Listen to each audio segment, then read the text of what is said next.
Satria sudah mengizinkan kami untuk melakukan observasi wawancara di kantor akuntan publik Kanaka Pura Diraja Soehartono ini. Kami dari mahasiswa setia dengan saya sendiri, Salsa Bila Maulidia Rahman, Dengan saya Almira, saya Nadia. Hari ini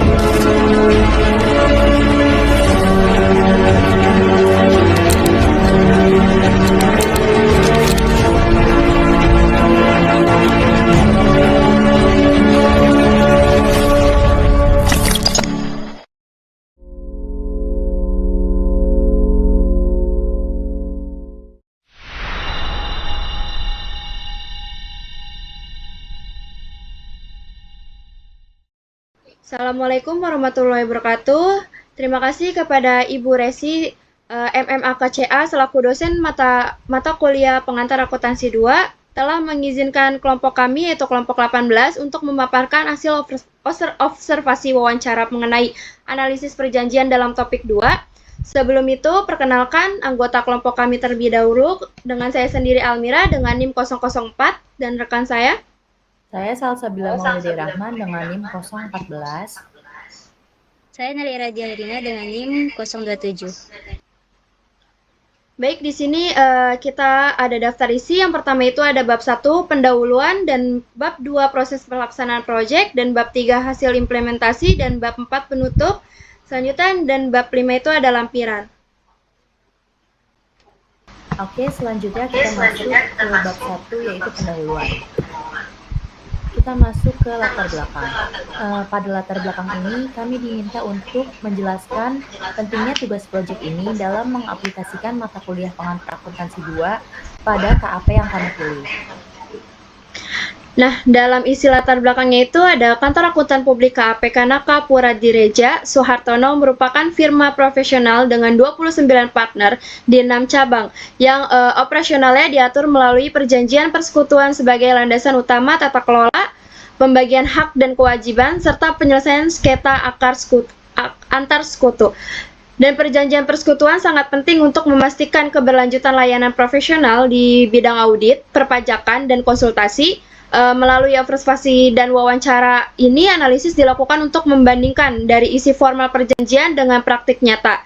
Nah, sehingga diperoleh gambaran yang menyeluruh tentang efektivitas, pengelolaan, persekutuan, dan potensi tantangan yang dihadapi dalam implementasinya. Selanjutnya kita masuk pada tujuan proyek.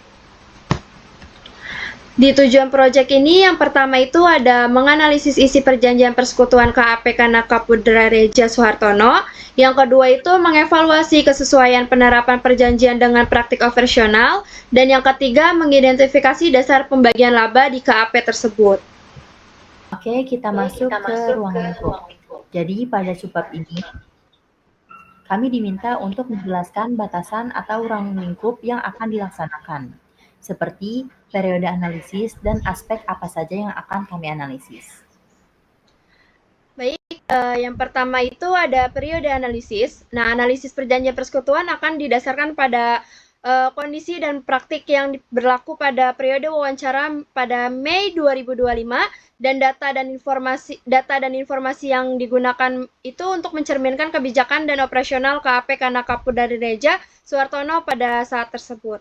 Nah, yang kedua itu ada aspek yang dianalisis, yaitu seluruh aspek perjanjian persekutuan sebagaimana yang diuraikan dalam bentuk tujuan proyek. Yang pertama itu ada identitas para sekutu, klarifikasi jenis firma dan peran para partnernya, dan yang kedua itu ada tujuan dan bidang usaha yang berisi pembatasan jasa yang diberikan sesuai regulasi profesi, dan yang ketiga modal dan kontribusi sekutu untuk isinya itu fleksibilitas modal dan kontribusi non-uang.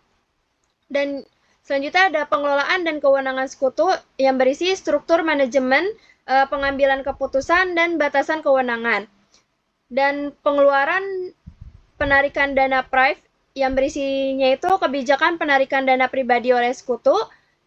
Selanjutnya ada penyelesaian sengketa, isinya itu mekanisme internal penyelesaian perselisihan, dan jangka waktu persekutuannya itu berisi menentukan durasi operasional firmanya. Dan terakhir itu ada perubahan anggota, di mana berisinya itu kebijakan terkait keluar masuknya sekutunya. Selanjutnya ada yang ketiga itu kesesuaian penerapan. Evaluasi akan dilakukan berdasarkan perbandingan antara isi perjanjian sebagaimana dipahami dari teori dan jawaban wawancaranya dengan praktek operasional nyata yang dijelaskan oleh pihak KAP. Dan yang keempat ada dasar pembagian laba. Analisis ini akan mengidentifikasi metode atau dasar yang digunakan KAP dalam pembagian laba di antara para sekutu-sekutunya. Dan yang kelima itu ada sumber data. Sumber data, data utama akan diperoleh melalui wawancara langsung dengan perwakilan KAP Kanaka Puradireja Suhartono yang diperkuat dengan pemahaman teoris dari literatur terkait. Dan yang terakhir itu ada batasan informasi. Informasi yang disajikan terbatas pada data yang diperoleh selama sesi wawancara dan mungkin tidak mencakup seluruh detail internal yang bersifat rahasia atau tidak diungkapkan. Lalu kita masuk ke bab 2 yang berisi proses pelaksanaan proyek. Lalu di sini ada deskripsi bisnis yang dimana kami mendeskripsikan perusahaan yang kami wawancarai dan observasi secara langsung, yaitu ada KAP Kanaka Puradireja Suhartono yang berdiri tahun di 2000, merupakan member dari Nexia International yang kantor pusatnya terletak di Jakarta Selatan. Cabang yang dimiliki oleh KAP Kanaka Puradireja ini ada di Cabang Jakarta Pusat, Cabang Jakarta Selatan, dan Cabang Medan, lalu Cabang Surabaya, dan Cabang Semarang. Jasa yang ditawarkan oleh KAP ini ada yang pertama audit atau insurance. Jasa ini mencakup audit laporan keuangan untuk memberikan opini independen atas kewajaran laporan keuangan, review informasi keuangan prospektif untuk memastikan penyajian yang wajar berdasarkan asumsi dan estimasi terbaik, serta layanan asuransi lain guna menilai kesesuaian informasi atau aktivitas dengan standar tertentu. Lalu yang kedua ada tax services, meliputi layanan amnesti pajak, telaah dan review perpajakan, konsultasi, perencanaan, serta penyusunan pedoman perpajakan untuk membantu klien memenuhi kewajiban pajak secara optimal dan sesuai ketentuan.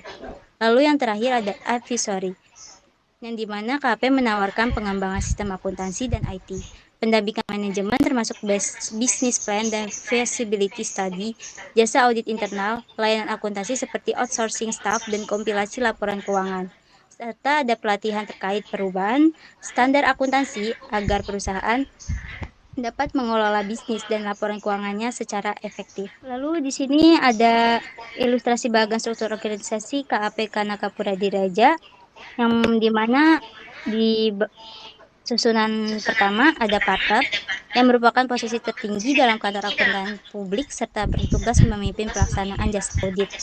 Partner yang ada di KAP Kanaka Puradireja Suhartono berjumlah 29 orang yang terbagi dalam 6 cabang. Partner ini bertanggung jawab secara menyeluruh atas pelaksanaan tugas-tugas yang berlangsung seperti mereview laporan audit sebelum diterbitkan, mendatatangani manajemen letter, serta bertanggung jawab atas hubungan dengan klien. Lalu di urutan kedua ada manajer yang bertanggung jawab kepada partner dalam bentuk pengawasan audit dan mereview kertas kerja audit.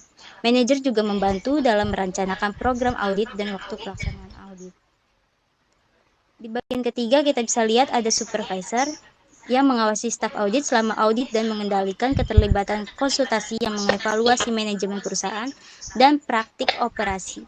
Supervisor juga mengawasi perencanaan audit, kerja lapangan, dan pelaporan audit, menyiapkan laporan, dan mengomunikasikan temuan dan rekomendasi kepada manajemen. Bagian keempat, itu ada senior auditor. Senior auditor ini bertanggung jawab kepada partner dan manajer dalam bentuk mereview pekerjaan junior auditor serta mengusahakan biaya audit dan waktu pelaksanaan audit sesuai dengan rencana. Lalu di urutan terakhir ada junior auditor. Junior auditor bertanggung jawab kepada senior auditor, manajer, dan partner. Junior auditor ini mendapatkan arahan langsung dari senior auditor untuk melaksanakan prosedur audit seperti membuat kertas kerja dan melakukan dokumentasi audit. Pada saat pelaksanaan magang, penulis ditempatkan sebagai junior auditor. Lalu selanjutnya kita masuk ke metode dan teknik yang diterapkan. Dalam subbab ini, kami diminta untuk menjelaskan teori yang sudah diberikan pada mata kuliah pengantar akuntansi 2 yang sesuai dengan topik proyek. Yang pertama, dalam metode dan teknik yang diterapkan ada definisi persekutuan, yang dimana persekutuan adalah asosiasi dua individu atau lebih yang mengelola bisnis untuk keuntungan bersama.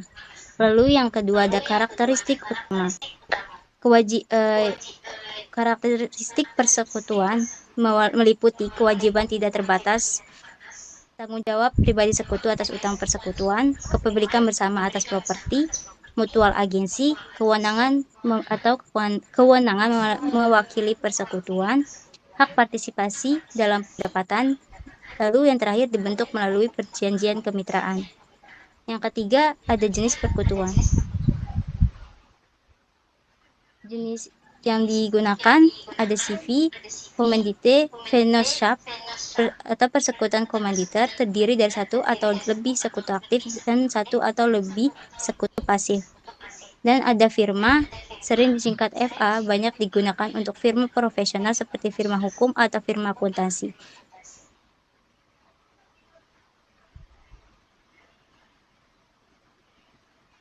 Yang keempat ada pembentukan persekutuan. Pembentukan persekutuan ini adalah nilai yang diakui untuk aset non-uang adalah nilai pasar, bukan nilai buku. Contohnya, jika aset non-uang memiliki nilai pasar buku tertentu, tetapi nilai pasar berbeda, maka dicatat adalah nilai pasar. Lalu yang kelima ada pembagian laba. Dasar pembagian laba dibagi menjadi modal disetor, jasa keahlian, kesepakatan khusus, maupun kombinasi. Yang keenam ada keuntungan dan kerugian. Keuntungannya sumber daya keuangan dan keterampilan manajemen lebih banyak dibanding kepemilikan tunggal. Kerugiannya umur perusahaan terbatas, perubahan anggota dapat menyebabkan pembubaran dan pembentukan baru. Selanjutnya kita masuk ke langkah-langkah pelaksanaan. Pada subbab ini, kami diminta untuk menjelaskan metode yang kami pakai dalam proyek ini. Jadi kami di sini memakai dua metode, ada yang pertama ada wawancara dan juga observasi. Wawancara kami lakukan secara langsung dengan pihak KP Kanaka Puradireja Soehartono yang diwawancarai oleh Bapak Satria Chandra yang merupakan perwakilan dari KAP tersebut. Tujuan dari wawancara ini untuk mendapatkan informasi primer terkait perjanjian persekutuan seperti identitas sekutu, modal, pengelolaan, pembagian laba, penyelesaian sengketa. Lalu metode yang kami gunakan dalam metode wawancara ini yaitu terstruktur dengan panduan pertanyaan dan perekaman suara untuk akurasi data. Fokus dari wawancara ini adalah kesesuaian isi perjanjian dengan praktik operasional KAP. Metode yang kedua adalah observasi. Pengumpulan data sekunder dilakukan melalui studi dokumentasi, yaitu dengan mencari dan mengkaji informasi terkait KAP Kanaka Puradireja Soehartono melalui situs web resmi. Lalu teknik ini digunakan untuk memperoleh data umum mengenai profil perusahaan, struktur organisasi jika tersedia, serta layanan yang ditawarkan sebagai data pendukung wawancara. Selanjutnya, kami masuk pada bab 3 yaitu hasil implementasi. Jadi, pada bab ini kami akan menjelaskan data yang kami terapkan. Jadi, data yang digunakan dalam penelitian ini merupakan data kualitatif yang diperoleh melalui wawancara mendalam dengan Bapak Satria Chandra selaku perwakilan dari KAP Kanaka Puradireja Soehartono. Data ini memberikan gambaran komprehensif mengenai berbagai aspek perjanjian persekutuan serta penerapannya dalam operasional KAP. Lalu kita masuk pada analisis perjanjian persekutuan perusahaan. Perjanjian persekutuan pada KAP Kanaka Puradireja Soehartono sebagai firma memiliki karakteristik khusus. Persekutuan profesi dengan 29 partner di 6 cabang yang secara profesional setara, meskipun ada hierarki informal pimpinan. Bidang usaha terbatas pada jasa audit, perpajakan, konsultasi sesuai regulasi. Modal yang dimiliki tidak memiliki batas minimal dan kontribusinya fleksibel sesuai kebutuhan dari operasional. Keputusan penting diambil melalui musyawarah sulu mitra. menegaskan prinsip yang setara. Meski eksekusi strategis bisa didelegasikan kepada pimpinan. Jadi, setiap mitra bebas menarik dana atau private tanpa batasan pusat, namun tetap bertanggung jawab atas operasional cabang. Sengketa diutamakan diselesaikan secara internal, dan mitra yang tidak sepakat cenderung keluar daripada arbitrase. Hal ini guna untuk memperkecil dana yang akan dikeluarkan. Lalu, persekutuan ini tidak terbatas oleh waktu. Pembubaran totalnya hanya jika seluruh mitra meninggal dunia. Jadi, semisalnya salah satu mitra tersebut meninggal, persekutuan masih tetap berjalan. Dan aset cabang akan menjadi milik mitra yang ada di cabang tersebut. Lalu, kesesuaian penerapan dengan perjanjian. Operasional KAP Kanakapura Diraja Suhartono ini menunjukkan keselarasan dengan semangat perjanjian persekutuan yang fleksibel dan berorientasi pada praktik profesi. Semua mitra memiliki peran profesional yang setara, meskipun terhadap hierarki organisasi. Pengambilan keputusan melalui musyawarah mencerminkan partisipasi seluruh partner, sementara kontribusi modal bersifat fleksibel sesuai kebutuhan. Otonomi keuangan mitra tinggi dengan penarikan dana pribadi atau private yang dikelola masing-masing, dan pelaporan keuangannya terpisah, hanya pada regulator. Penyelesaian sengketa dilakukan melalui mediasi dan opsi keluar untuk menjaga stabilitas dan efisiensi. Jangka waktu persekutuan tidak terbatas, dengan keberlanjutan firma tetap terjaga, meskipun ada perubahan mitra. Hal ini menegaskan komitmen pada kepercayaan klien dan kepatuhan regulasi. Selanjutnya, ada pertimbangan pembagian laba. Pembagian laba di KAP Kanakapura Diraja Suhartono ini tidak didasarkan pada formula baku seperti rasio modal store atau kontribusi jasa yang kaku, melainkan sangat fleksibel berdasarkan prinsip depend on agreement antar mitra. Jadi, setiap mitra secara individual mencari dan mengelola proyek serta pendapatannya sendiri, dengan filosofi klienmu ya klienmu, uangmu ya uangmu, sehingga laba dan kerugian ditanggung secara pribadi oleh mitra di cabang masing-masing. Meskipun memiliki otonomi tinggi, terdapat semangat kolaborasi di mana proyek yang overload dapat dialihkan antar mitra atau cabang. Kesepakatan pembagian laba dapat bervariasi, terutama jika ada mitra baru atau mitra yang telah membangun cabang, mencerminkan adaptasi model pembagian laba sesuai karakteristik profesi akuntan publik yang menitik beratkan pada client base, personal, dan kontribusi langsung terhadap pendapatan. Lalu kita masuk ke analisis dan penerapan teori. Pada subbab ini, kami diminta untuk menguraikan bagaimana teori yang sudah kami pelajari pada mata kuliah Pengantar Akuntansi 2 dengan praktek yang dijalankan pada perusahaan KAP yang kami pilih untuk diwawancara dan observasi. Yang pertama, ada definisi dan karakteristik persekutuan. Firma dengan 29 partner, peran profesionalnya setara, tanggung jawabnya secara pribadi, dan prinsip mutual agensinya berdasarkan keputusan musyawarah. Lalu jenis persekutuan firma dan CV. Firma yaitu semua sekutunya aktif sesuai profesi akuntan publik. Sedangkan kalau untuk CV ada dua, yaitu sekutu aktif dan sekutu pasif. Tapi di akuntan di KAP yang kami pilih ini, jenis persekutuannya yaitu firma. Dan ketiga, ada pembentukan dan modal kontribusi. Pembentukan dan modal kontribusinya itu fleksibel, tidak ada batasan minimal, dan menyesuaikan dengan kebutuhan operasional. Lalu pengelolaan dan kewenangan saham. Ada struktur manajemen pusat dan cabang, namun pengambilan keputusan tetap harus kolektif. Kemudian ada pengeluaran dan penarikan dana private. Otonomi penuh pada tiap mitra sesuai kebutuhan masing-masing. Jadi setiap mitra bebas untuk mengambil private, tapi tetap bertanggung jawab pada operasional cabang. Kemudian pembagian laba dan rugi. Pembagian laba dan rugi ini didasarkan dengan kesepakatan. Laba dan risiko bersifat individual, depend on agreement. Jadi setiap cabang menanggung resikonya masing-masing. Kemudian jangka waktu persekutuan dan pembubaran. Jangka waktu persekutuan dan pembubarannya tidak terbatas. Pembubaran hanya dilakukan jika seluruh mitra meninggal dengan menyesuaikan regulasi profesi. Kemudian kita masuk pada pembahasan dan evaluasi. Jadi kami diminta untuk membahas apa saja yang kami temui pada subbab tadi. Yang pertama ada konsistensi teori. Jadi KAP ini secara akurat merepresentasikan definisi dan karakteristik dasar persekutuan, seperti asosiasi individu untuk keuntungan, mutual agency, dan pembentukan melalui kesepakatan. Jenis firma yang dipilih konsisten dengan sifat profesi akuntan publik.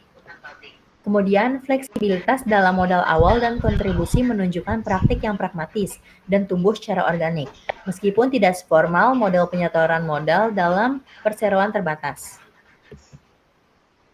Lalu ada divergensi atau adaptasi teori. KP Kanakapura Direja Suhartono ini mengadaptasi beberapa aspek teori persekutuan umum dengan cara yang khas.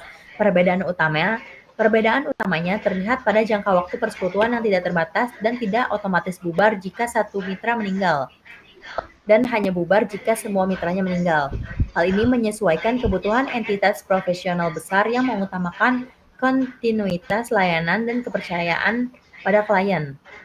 Pembagian laba dan rugi sangat individualistik, berdasarkan filosofi klienmu ya klienmu, uangmu ya uangmu, di mana setiap mitra bertanggung jawab atas pengembangan klien dan pendapatan sendiri, meskipun semangat kolaborasi tetap terjaga, terutama saat proyek overload, dialihkan antar mitra atau cabang.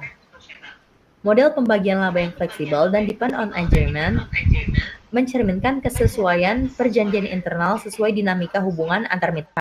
Selain itu, tidak adanya pelaporan keuangan secara berkala antar sekutu menunjukkan otonomi penuh dalam pengelolaan keuangan masing-masing mitra, yang mengurangi birokrasi internal namun menuntut tingkat kepercayaan tinggi dan manajemen keuangan yang baik, sesuai dengan karakteristik model bisnis KAP ini. Selanjutnya, kita sudah masuk pada bab penutup. Kita masuk ke kesimpulan. Jadi kesimpulan yang kita ambil dari observasi wawancara ini adalah berdasarkan analisis, perjanjian persekutuan di KAP Kanakapura Direja Suhartono ini berhasil mengakomodasi karakteristik firma profesi dengan banyak partner, menjaga prinsip kesetaraan peran profesional, dan efisiensi organisasi melalui hierarki informal. Adaptasi utama yang menonjol adalah jangka waktu persekutuan yang tidak terbatas demi kontinuitas firma, serta model keuangan yang fleksibel dan terdesentralisasi, di mana setiap mitra memiliki otonomi penuh atas keuangannya masing-masing. Pengambilan keputusan dilakukan secara musyawarah. Pembagian laba dan rugi bersifat individualistik, namun tetap ada kolaborasi dan pelaporan keuangan hanya kepada regulator. Penyelesaian sengketa ini diutamakan melalui mediasi internal, sementara pembubaran firma dirancang agar kelangsungan entitas tetap terjaga. Secara keseluruhan, struktur dan praktik persekutuan di KAP ini telah diadaptasi secara cerdas untuk mendukung operasional firma besar yang profesional dan terregulasi. Selanjutnya kita masuk pada subbab pembelajaran dan rekomendasi. Pada subbab ini kami diminta untuk menjelaskan bagaimana teori yang selama ini kami dapat pada mata kuliah pengantar akuntansi 2 dan apakah penerapannya banyak yang menyimpang, serta kami harus memberikan rekomendasi perbaikannya. Di sini ada kesesuaian teori dan praktik. Karakteristik limited life yang dimodifikasi. Jadi, teori umum yang kami dapat mengenai karakteristik limited life ini menekankan konsep bahwa persekutuan memiliki konsep umur terbatas, di mana persekutuan dapat bubar jika terjadi perubahan anggota seperti pengunduran diri atau kematian. Namun, dalam KAP Kanakapura Direja Suhartono ini, sebagai firma yang profesional berskala besar, memodifikasi konsep ini dengan menetapkan jangka waktu yang tidak terbatas, yaitu seperti tadi, apabila satu mitra meninggal, persekutuan tetap berjalan. Sehingga keberadaan satu mitra tidak mempengaruhi keberlangsungan firma. Adaptasi ini penting untuk menjaga kontinuitas layanan, kredibilitas, dan memenuhi persyaratan regulasi profesi yang menuntut stabilitas entitas. Lalu ada pembagian laba yang sangat individualistik. Dalam teori yang kami dapat, pembagian laba dalam persekutuan umumnya didasarkan pada rasio modal, kontribusi jasa atau keahlian, serta kesepakatan khusus yang telah ditentukan secara formal. Namun, di KAP Kanakapura Direja Suhartono ini, pembagian laba diterapkan secara sangat individualistik dengan prinsip klienmu ya klienmu, uangmu ya uangmu. Pendekatan ini berbeda dengan model yang lebih terstruktur dan proporsional berdasarkan modal atau kontribusi jasa, karena lebih menekankan pada model profit center individual di dalam satu wadah persekutuan. Lalu ada pelaporan keuangan internal yang minimal.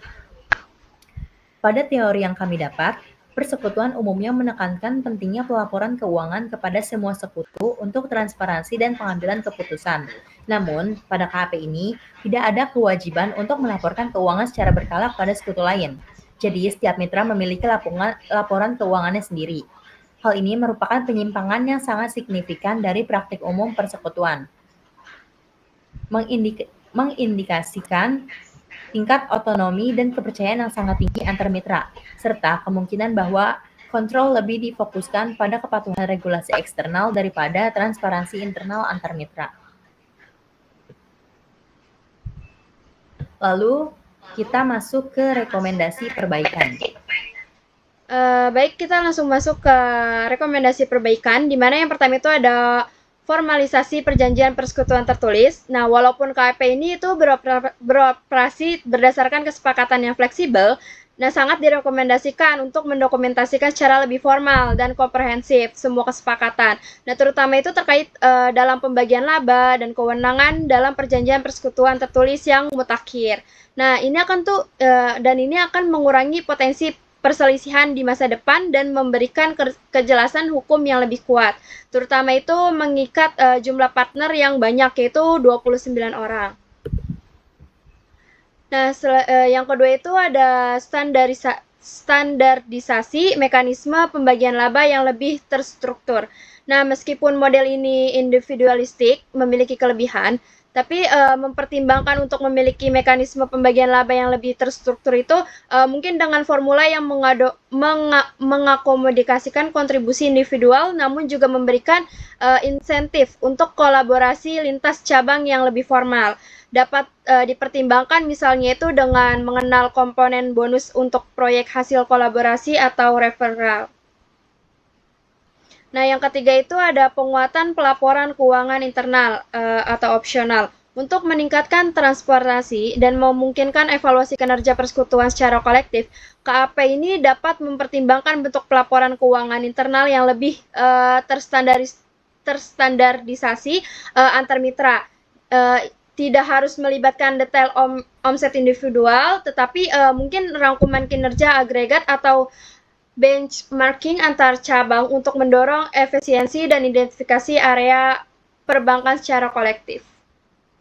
Yang keempat, pengembangan program suksesi dan regenerasi partner untuk mengikat sifat persekutuan profesi. Penting untuk memiliki program suksesi yang jelas untuk partner. Nah, termasuk kriteria promosi, mentoring, dan mekanisme masuk keluarnya partner untuk memastikan kesinambungan, kepemimpinan, dan keahlian dalam jangka panjang.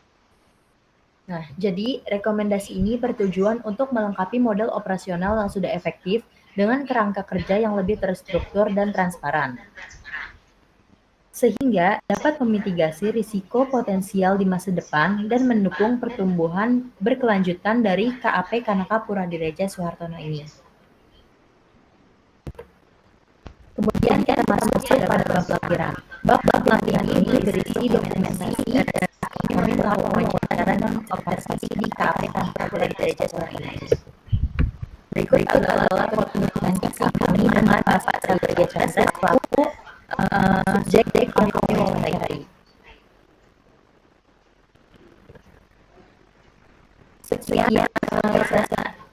Sekian pemaparan presentasi kami hari ini mengenai analisis perjanjian persekutuan pada KAP Kanaka Puradireja Suhartono ini.